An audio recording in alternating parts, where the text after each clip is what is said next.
Hello, everyone, and welcome to another edition of CEO and Market Expert Interviews. I'm your host, Lucia, and some of you know me as Triangle Investor from X. Today, we are covering Terra Balcanica Resources Corporation, a multi-metal exploration company with assets in Europe, specifically Serbia and Bosnia, as well as uranium portfolio with assets in the Athabasca Basin. I'm joined by Alex Mišković, CEO of the company. Alex, thank you for coming to my show and welcome. Thank you so very much for having me on, Lucian. It's a pleasure to be here. The pleasure is all mine. Alex, I want to start with you and your origin story. Tell us more. Who is Alex Mišković, and how and when did you become Terra Balcanica CEO? Well, very briefly, I'm a geologist by training, a geochemist specifically. My background was until about 2015 mostly academic. Mm-hmm. I was until that point, I guess the most relevant piece of information is with the Mineral Deposit Research Unit at UBC, one of the preeminent world's institutions dedicated to research related to economic deposits of various commodities. While at MDRU, I led MDRU's largest research project called Western Tethyan Metallogenic Project. At that time, we had 16 corporate sponsors. Everybody from classic culprits like Tech Resources to Eldorado Gold and everybody else who was relevant on the southeastern European stage. And then subsequent to that, I moved to Montreal from Vancouver and commenced working for Med Gold Resources. I helped them rediscover their Tlamino deposit, 760,000 ounces of gold in southeastern Serbia.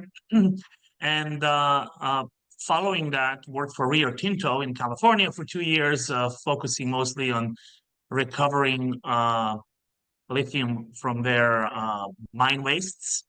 And after that, after the COVID pandemic, I decided to try my own luck.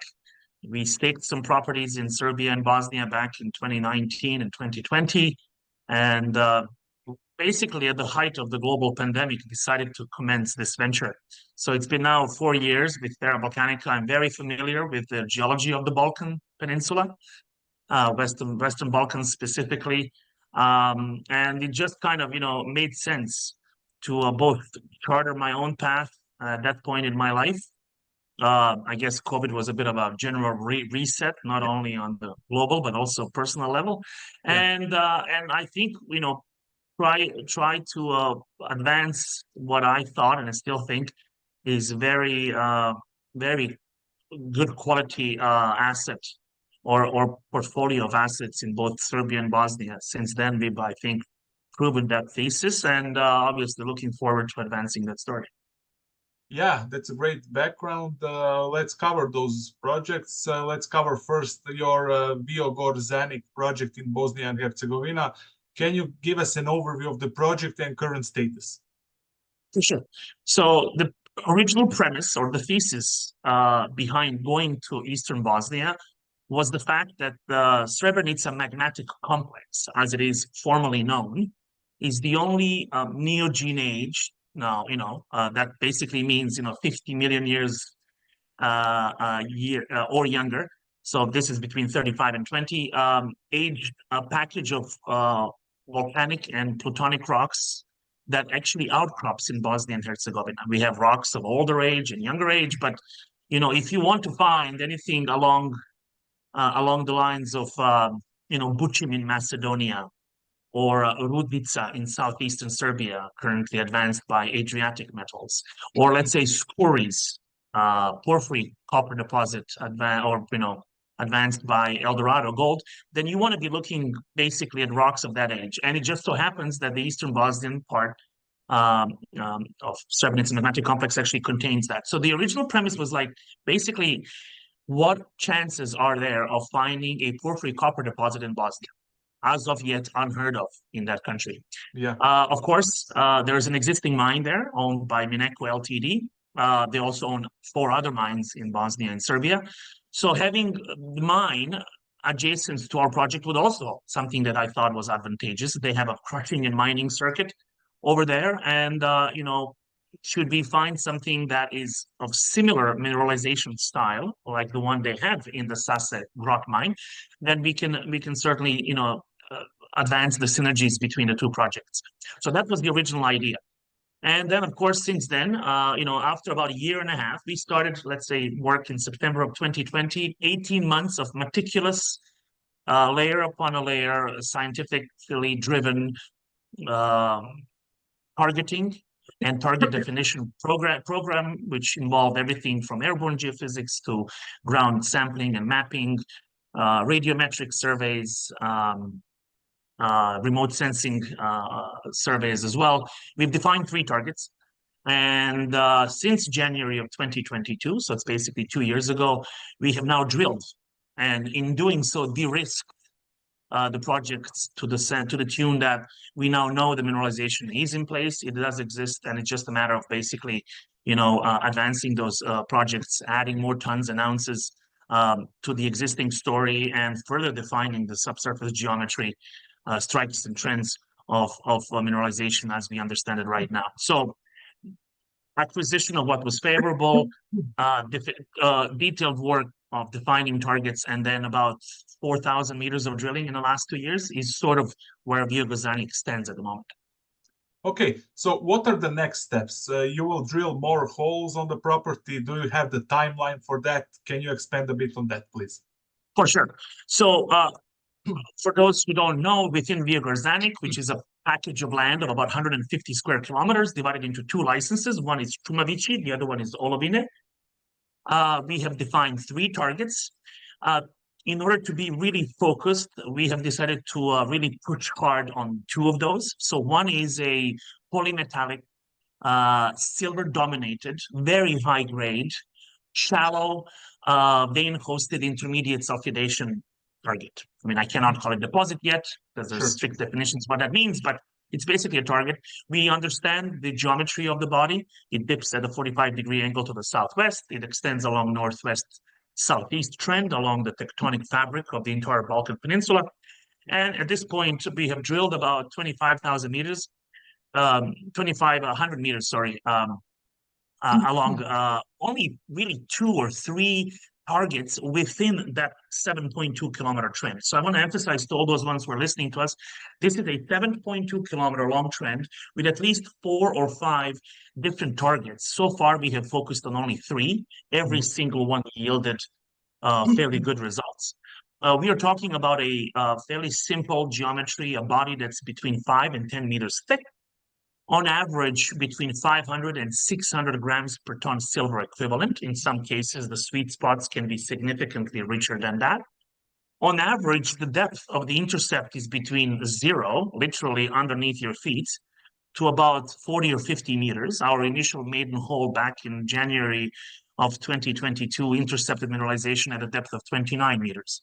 So, I'm not a miner myself, but from, people who know more than I do, they're telling me that this can clearly be an open pit mining style. So, fairly easy from a CapEx standpoint. And I guess the key message as far as this particular target is concerned is that we have really, truly, genuinely just scratched the surface. I mean, there's so much more to add. There's no need to really define anything more in terms of the orientation of the body. It's just a matter of drilling it and drilling it relatively aggressively and adding those critical ounces of silver, to the story. I'll dare to say, if you do a back of the envelope, a napkin style calculation and look at the Čumavići ridge, which is the primary target of ours, you multiply the length times the width times the thickness, average grade and the specific gravity, you're already dealing between, about 5 to 8 million ounces of silver. And that's just, within that one particular tiny, target. If we now spread to the other targets, and all those things are available on our corporate presentation, which can be downloaded from the title page of our website, you basically have Seoce, Čumurnica, Joševa, all those are, targets that we haven't even looked at. So at this point, there's no set target as to how much we will drill. We know what needs to be done. Drilling in Bosnia is fairly cheap. relative to the Western standards. I can drill, a meter of drilling for 320 Canadian dollars per meter, including lab assays, which is fairly affordable considering the prices you would have to pay in Arizona, Nevada, Yukon, BC, Ontario, or Quebec. And therefore, it's actually not that expensive to advance this shallow, high-grade target. Again, emphasis, high grade of silver. Silver is a dominated, although we do have lead and zinc and gold and antimony. And now just kind of keep on trucking along the strike. That strike is the key word here. So we obviously can define the deposit down dip because it seems to be open down dip. But along strike is really the key thing here to prove the continuity of mineralization along the strike and add those critical ounces so that the story becomes relevant in the silver space. Very briefly, the target 13 kilometers to the southeast, called the Brezheny, is something that Terra Balcanica discovered from scratch. It was absolutely unknown before during the Yugoslav times. So this is a brand new target defined by Terra. This one has all the premises of a porphyry mineralization. We have identified a 700-meter deep conductor that we always thought has to do with an intrusive body, shallow intrusive body. On the way down, and while defining this particular target, we have identified gold on surface. We think we have a skarn system from surface to about 100 meters depth. Our press releases from last year speak of that, average grade about 0.65 grams per ton gold over 100 meters. The footprint is massive though. So we have basically almost 600 meters, disposition in one direction and about 400 meters in the other. So we're talking about a, from surface gold system that, obviously is there to be defined. Further underneath that, we have, to our surprise, discovered another intermediate sulfidation epithermal system, which is about, in this case, 20 meters thick. And then underneath that, we have a porphyry, we have a porphyry system. So really a multimodal or polymodal system that just begs to be further drilled and further defined. So overall, the message as far as the Via Gorzanic is concerned is that in terms of defining, understanding geology, although of course you always learn with every single hole, there's not really much that we need to do in terms of further prospecting, further target definition. It's just basically defining the subsurface geometry through drilling, adding those critical ounces of silver in the case of Trumavici, or gold and silver and copper in the case of Brezheny, and continuing to advance the project through basic drilling. Okay, tell me more about Bosnia, specifically your land. How is the infrastructure and accessibility to your project? And if you can expand a bit on the how would you qualify doing business over there and overall jurisdiction? Right, that's a very good question, especially for those investors and subscribers and listeners of yours who are not familiar with southeastern Europe. I would say very favorable. I find it truly a winning combination of a country that's relatively unknown in terms of exploration potential on one hand. On the other hand, I guess everybody has at this point heard about Adriatic Metals PLC, which is truly a success story, only about 85 kilometers to the west of our project. And I always like to point to Adriatic and tell people, usually the stories around Bosnia and Herzegovina focus on the unfortunate events from the mid-90s and the civil war which took place there. But I like to flip that equation and say that, can we or can anybody give me an example of a jurisdiction on the face of the earth where you can actually successfully open a brand new mine with only 6 or 7 years time span? And you would be hard pressed to find that jurisdiction. However, it did happen in Bosnia. So I remember when the Adriatic story started in 2017 and 18, and then, good for them, this January, they made the first pour and obviously are, going well ahead. So an example that country is open for business. Obviously, I mean, there's still, kinks to be ironed, and there's much to be, fixed in terms of the overall landscape, political landscape, particularly, and whatnot. But I guess every democracy suffers from those things. One thing I want to emphasize is that both countries, Serbia and Bosnia, are firm candidates and look westerly, look towards Brussels and the West in terms of joining the European Union, which is obviously going to be a good thing when it happens. But even if it doesn't happen anytime soon, I think that just that motivation and desire to join the club is forcing both countries to synchronize their legal frameworks, business environments, and in a sense, really truly be part of the European markets. One thing to emphasize with both Serbia and Bosnia, as well as the Croatia, where you are right now, is the proximity to the hub of the European industrial base. Yeah. So, Belgrade and Sarajevo and Zagreb are all linked by rail to Vienna and Klagenfurt and Zurich and Stuttgart and Frankfurt and all of those central parts of European industrial heartland, which is something that cannot be overemphasized when we speak about critical resource metals and materials.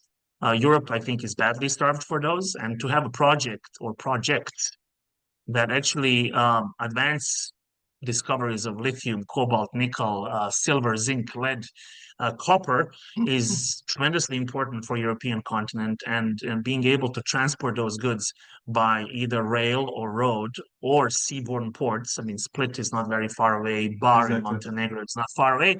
I think adds tremendous strategic value to projects like ours. Of course, all of that driven by the desire to lower dependency on Chinese resources and make Europe really a self-sustaining continent when it comes to all of those commodities. So, so far we've operated in both Serbia and Bosnia for the last 4 years. Sometimes, of course, administrative network or apparatus can be a bit cumbersome, but nothing that we cannot overcome. I would say huge support on the local level. So we've worked hard to do so, but I'm very proud to say that we've built a very strong license to operate within the city or town of Srebrenica, which has suffered tremendously in the last war. We have now become, a known entity. We have a local course shed. We support local schools and fire brigade and soccer clubs, donate money to charities and social organizations that take care of, children without parents and whatnot. So do all those things that you need, fix roads, and establish really a trust among the locals. So in terms of license to operate, very proud to say that we have absolutely no problems in both Serbia and Bosnia that way. So good places to work, which is actually then not surprising considering the fact that we have Rio Tinto and Vale and Zijin and Freeport-McMoRan and Adriatic all operating in the region, obviously appreciating the potential it offers. Yeah, definitely. You mentioned license. So you have all exploration license in hand right now, right? Yeah, of course. Everything's paid for. Everything's intact. We have 3. So one in Serbia called Ceovište. That's the one we haven't spoken of so much so far, but I'll just say to your that's my next question. Yeah, all the licenses are in good standing. Of course, you write your reports, you submit your reports, you pay your fees, you do the work that you promised to the government, and merry times. Yeah, we will move to Serbian project. Give me just 1 second. I have to ask you one more question, and that is, you mentioned the Adriatic metals. Do you see some similar geological settings to their projects? Now, to be completely honest, Lucian, I don't, in a sense, but at the same time, that doesn't mean that. I mean, on one hand, yes, like our Čumavići polymetallic high-grade silver-dominated deposit is actually, when you look at the basket of metals it offers, very similar to what Vareš or the Vareš mine has, except for the fact that they also have copper in addition to their combo. We don't. That's because I think their project is fundamentally different in the sense that, well, I don't know, I haven't really studied it well, but either it's some sort of a VMS or SEDEX deposit hosted within Triassic rocks. So these rocks are, 250 or between 200 and 250 million years old, so significantly older than the chunk of rocks that we are looking at. But again, that just shows you that you don't necessarily have to be in these younger belts like we are to find something of value. So yeah, metallurgically similar, I would say genetically different. But for example, one thing they don't have that we seems like do is, for example, of all the premises that indicate a porphyry copper deposit. Ultimately, they don't have that. So, depending what is it that you want, you go to a different groups of rocks, different tectonic settings, and you seek that. Yeah, porphyry deposits in this part of Europe it will be great to have one, definitely. I know, like another Čukarupeki, yeah. Yeah, definitely. Okay, let's move to Serbian project. Ceovište, give us an overview of this project, please. For sure. Very briefly, again, it's located in the historic Raška mining district of southwestern Serbia. I mean, that place has been mined by the Saxons. Serbian kings would bring Saxons over from central Germany, what is today central Germany, to help them exploit these high-grade silver, lead, zinc veins. Obviously, Trepča deposit in northern Kosovo is a part of the same Kopaonik metallogenic area or field. So what we've done there is located about 80 square kilometers, so quite a chunky, nice sized license. Just about 15 kilometers northeast of this town of Raška. And over there, the area is geologically underlain by ophiolitic melange. So these are ultramafic rocks, but they have been then poked through by much younger Neogene age, again, 20 to 35 million year old andesitic, dacite, shallow intrusives. So the area is highly prospective and has been, in a sense, looked at before by the likes of the first quantum metals and the company that does not exist anymore called Euromax back in 2008 for their porphyry copper deposit. However, I think, or porphyry copper potential. However, I think they were looking at a wrong side or wrong section of the license. We have, in a sense, focused on the northwesterly quadrant, and I encourage all those who are listening to us to go and take a look at, I think, slide number 19. It's called Ceovište of our corporate deck. You'll see where the activity is located. So in the northwestern part, where we have identified a truly magnificently rich superficial samples, and then corroborated those finds by looking into the archival material to actually realize that there's really something very, very interesting to this. So I myself, have kind of walked the area, and back in September of 2020, collected a sample that ran 64 grams per ton gold on surface. 50 meters down the road, another sample of 53 grams per ton on surface. So these are, So you did mapping and sampling, right? We did, of course. So initially, when we staked the area, it was very cursory. Let's collect 10 or 15 rock chip samples and see what they bring. But subsequent to that, our field efforts led by our chief geologist, Sam Mon, have basically resulted in fairly systematic sampling and mapping lithological of those areas. We've conducted about, let's say, 800 samples, large soil sampling program, which, by the way, for all those geologically inclined who are listening to us, is a tremendous way of sampling in the Balkans. Soils are not moved around by the glaciation. The area has not been glaciated. So therefore, if you do a proper sampling, you can really faithfully map the subsurface in terms of mineralization. Long story short, we have identified these high-grade bostonous oxidized quartz and arsenopyrite-rich veins. I would say, again, intermediate sulfidation in their style on surface. Then we went back to Belgrade and looked at the archives of Yugoslavia and realized that back in 1939, so this is 2 years before the beginning of the Second World War, the area has actually been explored by the French. This was back during the Kingdom of Yugoslavia, and the French have, done what usually the old timers did at that time, which was to drill and dig holes into the mountainsides, the so-called mining adits. Yeah. So this is how they would explore, and obviously they didn't go there for no reason. They were led there by indications on the surface. They excavated 2 horizontal shafts, adits, about 150 meters long, that branched into different galleries, and they, reported assays from the veins that they intercepted, as well as beautiful geological maps. All those have been digitized, retraced, and implemented into our GIS model. We've located entries to those adits and realized that they truly exist. So this is not somebody making things up.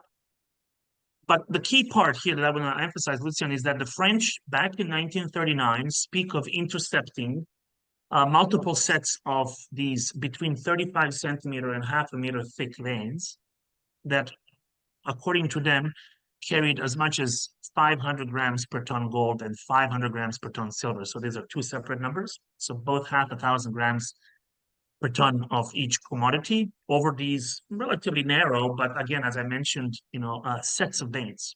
Yeah. So taking that information on board together with the fact that I myself have sampled those ones on surface, and then we subsequently done some mapping and soil sampling, all to define this bullseye area.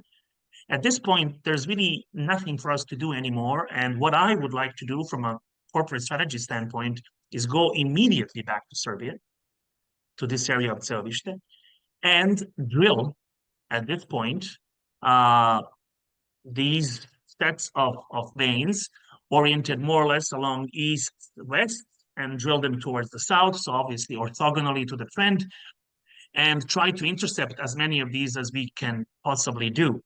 I would say that for a relatively modest 1,200 to 1,500 meter drill program, we can probably put 8, 9, 10 holes, 150 meters deep. The reason why I don't need deeper holes is because the system is, again, shallow. So we have a shallow, high-grade gold and silver system that basically outcrops its surface. And at this point, everything suggests the orientation and the grade. So let's just go and confirm that by means of modern drilling.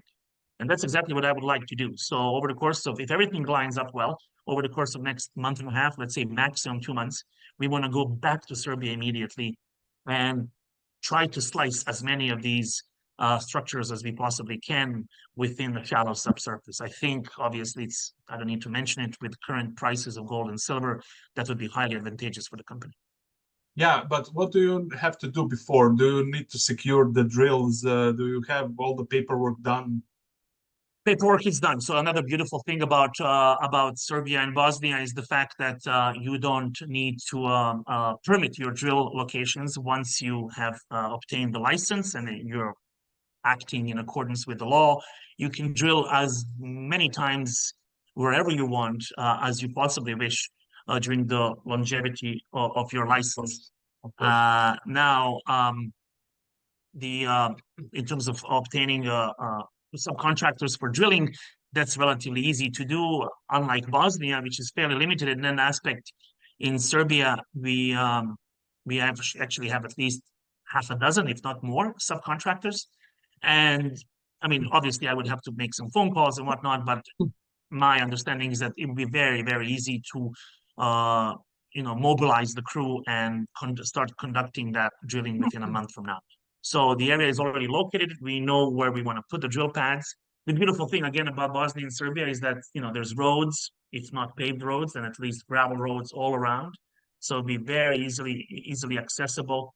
And, just put those things and drill those 7, 8, 9 holes as quickly as we can to try to obviously achieve, interception of those high-grade targets. Sounds like a good plan. Alex, let's cover your uranium portfolio. You have some pretty interesting exploration projects out there. Tell us more. What do you have there, and what is the stage of your Athabasca Basin projects in Saskatchewan? Right. Thanks for asking, Luciano. So again, when I present the case like this, robust targets, either drilled or undrilled in Balkans, some may ask, well, then why would you want to be adding anything more onto your plate? But this, again, as we discussed last time when we spoke, this came really kind of coincidentally upon me and on my desk back in December and January, just after the tax selling season was over. I happened to have been, offered a chance to review technically a portfolio of properties owned by Fulcrum Metals PLC, a company based in Birmingham, UK. This portfolio of licenses is focused on uranium, but of course it's 600 kilometers in size, divided into 4 different clusters, all surrounding the world famous Athabasca Basin in northern Saskatchewan, Canada. And just the size tells you that surely, apart from uranium, there's a whole bunch of other things that one might want to be interested. So after kind of, looking at the technical merits of this thing, I liked it more and more. The more I looked, the more I liked it. Even though I never really set foot on the property, I mean, from just reviewing the historical data set, I very much like the geology and the promise it holds. And at that point, we entered into the conversations with Fulcrum to see whether this would be something that we would want to maybe bring on to really, use as a catalyst, as a galvanizer to the story. I must say that even though very thrilled with the promise of the Balkan results, so far, obviously, the share price of the company hasn't been really reflecting my excitement. So this was a strategic move to try to add more juice, if I can speak colloquially like that, and use it as a catalyst to excite people about Terra Balcanica and the good work we do. It also was obvious to us that the deal isn't expensive, so it was fairly cheap and affordable.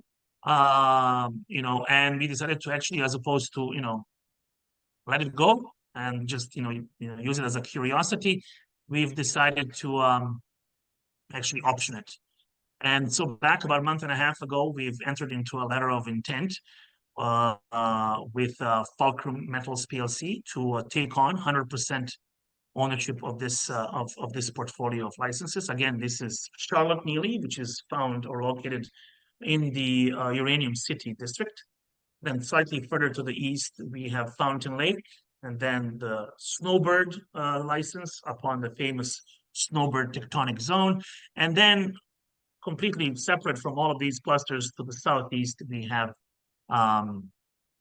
Pendleton South. Overall, 600 square kilometers of land. And the idea here is really to assemble and compile all the historical data as a step number one. In my opinion, that would take about a month to do. We are going to be relying on the expertise of the Rouge Geological Consulting out of Edmonton, Alberta, in Canada. That's a very known name. Right. The group that actually has had historical experience on these licenses. So obviously leveraging their existing legacy knowledge is the thing to do. I would then probably execute an airborne geophysical survey. At this point, I'm thinking of a combination of two methodologies, one being VTEM, so time domain electromagnetic study to map the conductivity horizons projected from Athabasca Basin along more or less northeast southwesterly trend. Of course, within the boundaries of our licenses. And then combine probably a gamma ray, radiometric survey run at the same time, so that we can then have a full coverage with, I don't know, dare I say, 100 to 150 meter spacing, so fairly tightly spaced, northwest, southeast oriented survey along all of these northeast, southwest structures and trends to identify the conductivity layers and then also the areas with the highest pounds per second radioactivity.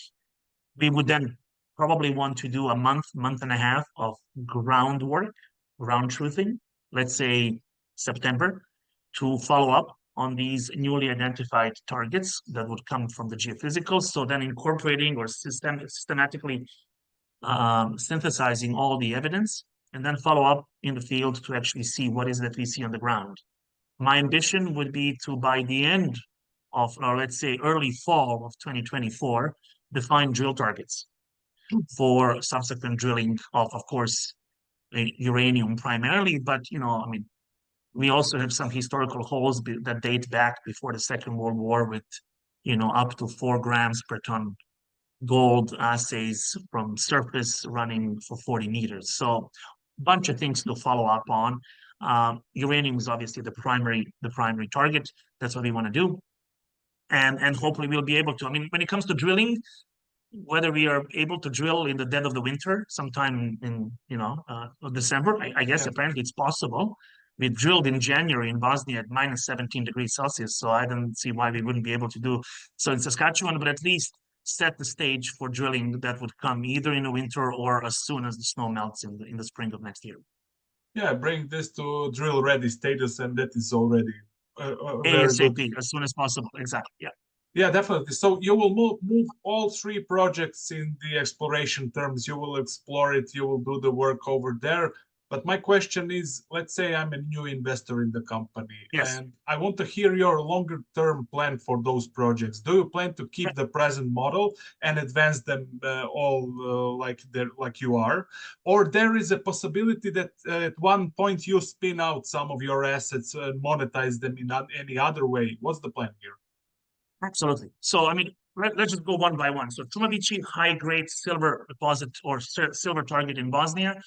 At this stage, we probably need another 5,000 to 6,000 meters of drilling to bring it to, let's say, preliminary mineral resource level. Mm-hmm. What happens at that stage? Well, we all remember we have that mine that's adjacent to our project in Bosnia.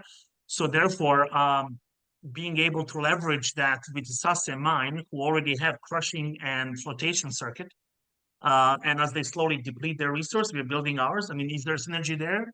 Possibly. But the point is to bring this to those millions of ounces that make a project significant or relevant in silver space.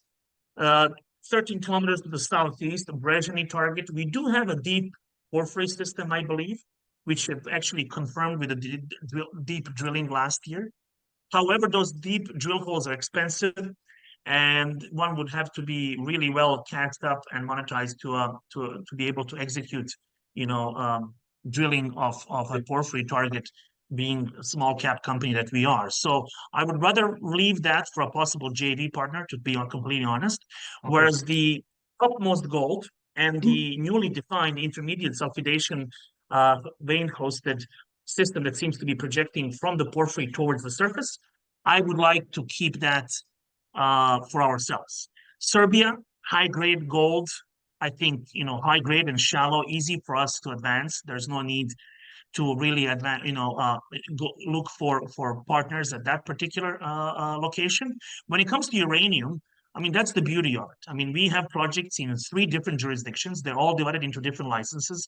So the optionality to really leverage them is ours. We can do whatever we please. Yes, I mean, I see, let's say uranium ends up being a company maker itself. Yeah. We can spin that out and use it as hypothetically Terra Energy or Terra Uranium, and be that the principal part of our future work, whereas all the Balkan portfolio ends up being something that we, divest or monetize in one way or the other. I mean, currently in about 10, 20 days, I have a group from Turkey coming over to look at the projects in Serbia and Bosnia. Turks have expressed desire to enter Balkans in various ways. They're looking for opportune springboards to do so. And this is a field visit where we're going to show to these Turkish potential partners all targets from both countries and see what they have to say about that. So certainly open to JVs, open to option agreements. However, certain key aspects of our portfolio that I believe, can financially advance ourselves, I wouldn't want to give up. And I think we can execute those ourselves. Yeah, again, beautiful thing about uranium in Saskatchewan is that we can, of course, spin that out and split it entirely from Terra Balcanica Resource Corp, which is going to be, in that case, Europe-driven or Europe-focused. Got it. Alex, tell me, please, who is in your team? Who is on your board? Right. So we have Giulio Bonifacio, who's a veteran of the Vancouver mining scene, currently running Alta Copper as the chairman of the board as well. Executive chairman of the board there, doing very well lately. They have a massive resource in Peru. Brandon Bonifacio, who is CEO of Nev Gold Resources, a Nevada-focused company with expansion of portfolio towards Idaho, who is also a board member. We have Kim Oishi out of Vancouver, who initially recognized the potential in when I conceptualized Terra and structured the deal from the beginning. We have my partner from Serbia, Aleksandar, who staked and co-founded the company effectively back in 2019 when we put the portfolio together. Advising us until recently, also member of the board, but as of last 2 months, advising us in the capacity of capital markets is Mr. Stephen Latimer, who is in charge or heads Bacchus Capital Markets fund out of London. He's responsible for the North American leg of that business. And then, of course, we work with various capital markets group, our official investor relations companies, Paradox PR out of Montreal here. We have, collaborated with various marketing agencies over the course of the last 3-4 years. And we'll continue to do so. I think the marketing aspect of this story is something that we as a company have to put more focus on, to be completely frank. Having good silver, gold assays and all the other things is nice, absolutely essential thing to have. However, without the proper marketing support, you really don't get noticed in the weeds or in the sea of other companies with possibly similarly good results. Yeah, you have a good story. You should just have to tell it in the right way. Precisely. Bring the so-called the eyeballs on it. And Definitely. make sure that it gets truly recognized for what we have. Because as a geologist, I can stand geologically behind all of those projects that we have drilled. Our success rate in terms of drilling Lucian is 85%. 8.5 holes out of all 10 that we ever drilled hits the target.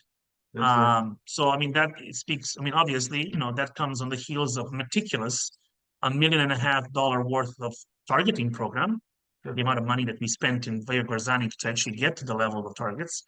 And I think that's the way to do it. You do things properly, you do things meticulously, you employ the latest techniques, you hire the best people, and then the chances of hitting is equivalently high.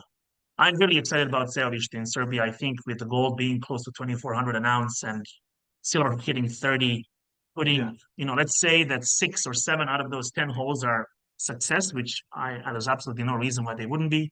Putting those out, and intercepting some outstanding gold intercepts close to surface, I think would be, that much needed wind in the sail of the company right now at this point. Definitely. Alex, tell me more about the share structure and skin in the game. Your share structure, what's the percentage of retail? What's the percentage of, let's say, bigger names? And how much of the skin in the game do you and your team have? Of course. I mean, all of this is public information available on CDR Plus. But again, I'll say that between 65 and 70% of the entire stock is held by the board, the management, and the closely associated parties. So fairly tightly held stock. We have just, of course, for your viewers who are hearing about us for the first time, just executed a corporate shareholder consolidation, the so-called rollback. We were trying to be fairly careful about the ratio or the extent to which we compress the shareholding volume. So we did it at 3-to-1, creating a relatively compact structure now for, let's say, stage 2 development of the company. I myself own about 8% of the company, and so does my co-founder, Aleksandar, with the remainder of the board. I mean, the board itself probably close to 40%. So, I mean, and I must say that the board so far in all the financings, and we have raised $6.7 million so far, let's say 3.5 million as a private entity, and then the rest, about half, and the rest as a public company. Board itself probably wrote checks to the tune of about $1 million so far. And you will continue to do so. Of course. I mean, right now we have as you probably know, we've just announced financing, and you just watch and see that, again, the board writes checks each and every time because we genuinely do believe in the merits of this story. Last year and the year before has been tremendously difficult, as you probably know, and everybody else does. I mean, catastrophic is one way to put it. But, I kept my faith in the project all along. Even the toughest times, like last December and January when tax selling season was over. And again, let's say, I mean, speaking of that uranium thing, on one hand, some may say, well, why now lose focus and move to the other side? I actually like to see it this way. I mean, to me, addition of the uranium portfolio to what I believe was already a robust portfolio of assets in the Balkans was a sign of a proactive management, a management that can actually looks for solutions as opposed to just idly sitting by and waiting for the gold or silver bug or silver bolt to pick us up. Lastly, comment in terms of how can we execute all of this at the same time? And that also weighed heavily in my mind. Do I have a capacity to advance assets on both sides of the Atlantic Ocean? I think I do. In other words, drilling in Serbia and 1,200 meters of drilling, or let's say 1,500 meters of drilling that can be done within a month and a half, will in absolutely no way affect our, let's say, geophysical study in the Saskatchewan. So we can do both simultaneously. You of course go based on merit. If there's results, you continue doing the next step. If there isn't, you stop. Yeah. But deploying the Rouge geological team in Saskatchewan will in no way affect our ability to advance Serbia or to continue with Via Verzanic in Bosnia as well. So they're not in conflict from the operational standpoint. Yeah, I got it. Like you said, you announced a small private placement. When you close that, how much money will you have in the till, and for how long will this amount get you through? Right. So we have announced a financing at 10 cents post-consolidated share price with a 15-cent warrant, a full warrant for 3 years, exercisable at 15 cents, for only about $600,000. We did not want to offer too much and aim for too much money at these levels. Again, we are continuously conscious of the, shareholder dilution. And therefore, with $600,000, we can pay some of the existing, operational expenses. And we can immediately pour $300,000 to $350,000 into Serbia and continue to drill, as I said, let's say in June or early July. Mm-hmm. A good chunk of this money, of course, will also be spent on capital markets and marketing. Again, something that, tell you honestly, we probably didn't have the budget last year. I was very focused on pouring as much money as I can into the ground, thinking that this is where the value is. I still think that that's the case. However, there's no denying that, supporting the share price and making sure that capital markets ecosystem is robust and wide is absolutely essential. And we are willing to spend money on that front as well. Then the idea is to bring this to another level in terms of share price and valuation of the company. And then at that point, take advantage of the so-called flow-through funding or flow-through financing for the Saskatchewan portfolio and the costs related to that. So dare I say July of this year or so is when we would like to raise money for Saskatchewan. Line up, obviously, everything with the geotech and the Rouge have the geological desktop work conducted already at that point, deploy the helicopter, do that massive 3,300 kilometer line kilometer geophysical survey along all 4 clusters of those licenses, and then try to do some field work before the snow starts setting in, is really the idea for this year. Of course, continuously separating cash for the capital markets, supporting and marketing the story all throughout so that we can finally bring this to another level where I think it belongs. Yeah, final question, but you already answered the big part of it. Possible news flow from the company in the upcoming period. What and when can we expect some news flow? Very good question, and thank you so much for asking that. This is one thing we do have, and I also want to emphasize: we have a robust news stream, news release stream already prepared. It is, at this point, we probably have 3 or 4 press releases from Bosnia itself. Once we start drilling and have those assays from Serbia, let's say rush order to ALS and get them back, we'll add to that robust news release stream even further. So people can expect continuous news release stream over the course of summer with material gold and silver results from the Balkans hitting the wire every 2 or 3 weeks or so while we advance the story. Obviously, nothing will come from Saskatchewan anytime soon except to announce the commencement of the survey. I wouldn't mind putting a press release or 2 later on in the summer, highlighting the key learnings from those surveys and what is it that we wish to do after, but obviously no material results. What we do have, as I said, is Bosnia and Serbia, and that's exactly what we like to push so that we can continue highlighting that Terra Balcanica has and always will be a high-grade critical resource metal-based and precious metal story in southeastern Europe at the footsteps of a continent that's badly starved for resources. Got it. That was Alex Mišković, CEO of Terra Balcanica Resources. Alex, thank you very much for being my guest, and I wish you luck with all your projects. Thank you so very much for having me on, and I enjoyed it very much.